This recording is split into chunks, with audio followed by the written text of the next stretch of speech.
Good day again, beautiful people. Y'all, on this episode, I will be talking about my experience as a person who lives authentically, okay? And I've lived authentically my whole life. I've never switched up or changed how I am. And I want to tell y'all what that was like as an experience, as well as what I see happening to people who chose not to. So, first, I want to say this. I've always been a person that naturally goes against the status quo, okay? Even since I've been a child. And I also don't think I'm the only person that's like this in the world. I think it's a lot of us. More than people will admit, but I realize somehow I think we were all separated purposely. That's just a theory I have. And because of this, a lot of us would just look at the other people like, what's wrong with him, right? And because of this, I realized no wonder people think the things they do about me. So I'm gonna tell y'all something. So my older sister, I never forget something she said to me. Was she said, "You remind me of the girl from the movie Brave, the little Disney movie, the Merida, the girl with the little red curly hair."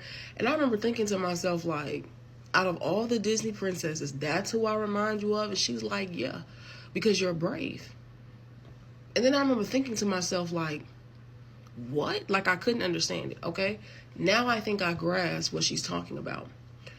Basically, there are two types of people in this world. Those of us, I realize, who choose to live authentically, and we are ourselves. We don't have to pretend to be somebody else. So everything for us, I now understand why people think it's easy. It's easy because we're not pretending to be something else or somebody else. We also don't live by the status quo. So, for example,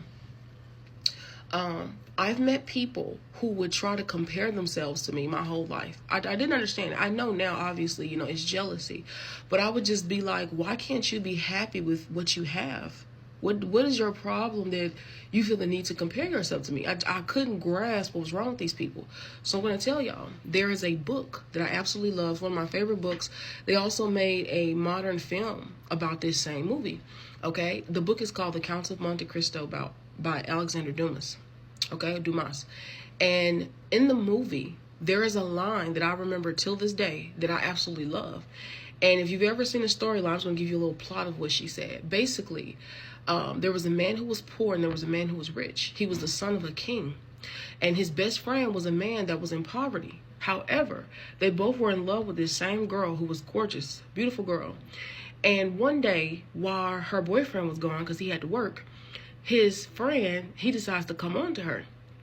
So he was so mad that he couldn't get this woman, right? So, of course, he went out his way to plot and do all these things to make sure that she didn't have another option. So I never forget something she told him. She said, "Do you know why I'll always choose Edmund?"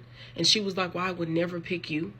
And then so he looks at her curious to know, like, who wouldn't want to be with me? I'm a rich man, right? And she goes, "When you were kids, you got a pony for your birthday. A pony." She was like, "Edmund got a whistle." And she said, "You were so mad that he was so happy with his whistle. And you were never happy with your pony." And it hit her. He will never be happy for anything he has because she's realizing the truth is he's ungrateful. He doesn't really love or cherish things. He just wants them because someone else has them. Or he just wants something because he believes that he's deserving of it because he's the son of a king. Not because he would treat it well, maintain it, any of that. Just because he thinks that he has the right to it. And I want to share that message with y'all. It's the same thing. People get mad at me because I'm happy with the little things. And I realize they'll never be happy. Whether they have crystals, whether they have diamonds, whether they have champagne, whether they have gold. They will never be happy. They will always find some type of reason to be mad that I'm happy with my little bunny pen. And it made me laugh, and it always made me think about that scene in that movie. That people can be so upset and bothered that no matter what it is they gain or they get, to them, it's about the fact that they are the son of kings. They think they have a right to everything. They think that it would make them more deserving. Some of them think they have more class. You name it. None of that's true, by the way. There are things that you have in character that simply cannot be bought. And I love that scene in that movie. I want to remind you, it's the same thing for you. Sometimes people get upset when they realize that you are a person that exhibits and displays such rarity, right? Such beauty and such authenticity that it cannot be copied nor duplicated, nor can it be bought. They could have people study you for 20 years and they will never be able to figure it out. They could never be able to possess such uniqueness. And this is why I believe these are gifts that are given to us by the Creator, the Most High, whatever, the name you have for it, right? Source, in that sense. And the reason why I'm bringing this up is to remind y'all how important it is to live in authenticity. I'll give you another example. I remember I met this girl years ago, and we were friends.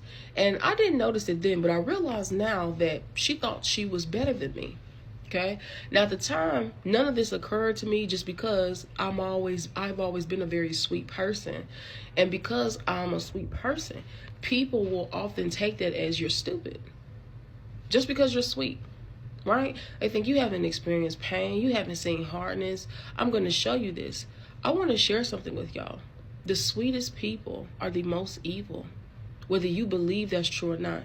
Do you know what it takes to hold this much light? It means that you have seen an extremity of darkness that has no limit. That's why you can possess so much light. A lot of people can't. They can't balance between the two. They don't understand what that's really like to see both extremes at once, but still find a way to say, even though I saw that, I'm going to choose to still be this instead.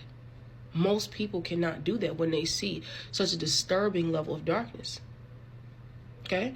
Another thing I want to add. When I met this friend, I didn't understand why she thought that, but it occurred to me she believed that because in her mind, having the white picket fence life, that was what she thought was the top level of anything, right? But I don't live like that. I don't live the way people who have hierarchy mindsets do. It's not that I can't. It's just that I truly understand you won't find joy there. You will always find yourself in a constant battle of trying to prove yourself to this invisible measure, only which that you decide. And how crazy is that you're deciding the measurement and then learn that there's not really a measure. I've seen people do this for years. They think, well, I'll get this car, I'll have this house, I'll do this. But that's not going to make you happy. That's not going to make you feel self-assured. That's not going to help you relax. It's also not going to make you better than someone. Okay? And the reason why I'm sharing this with y'all, I see a lot of people crashing out. There's a woman who did a video on this, and she's an older woman. I was like, yes, I remember thinking, I agree with this. And because of that, I said, that's why they're crashing out so bad, because they thought that this was the answer. And instead of working on themselves, changing internally and improving, a lot of people are losing their minds because they can't believe that what they chased for so long, not only will they not gain, they're losing their minds because they don't know themselves. They spent their time chasing something they're now understanding. It won't even exist now. There's a new coming, right? There's a change coming. Thank God for the change. I'm actually excited about it. And I think that's why so many of us who are authentic, that's why we have so much peace. Because we knew this was happening. We knew that there will come a time when eventually people will see this point. But I wanted to share this little message with y'all to choose to, again, be authentic. And even if that's cringy or strange or weird, it doesn't really matter. That's still you. Why would you be embarrassed about you? Why would you be ashamed about the things that you enjoy or the things that you like? Who cares if other people don't like it? What does what you like have to do with other people? Nothing, y'all. You're allowed to enjoy that. You're allowed to have fun. My God, you're allowed to laugh. People will literally act like, how dare you laugh because you found it funny? How dare you enjoy? Like, how dare you smile? My message to people is, how dare you be upset because I'm more happy with my whistle than you would ever be with your pony? Until the next one.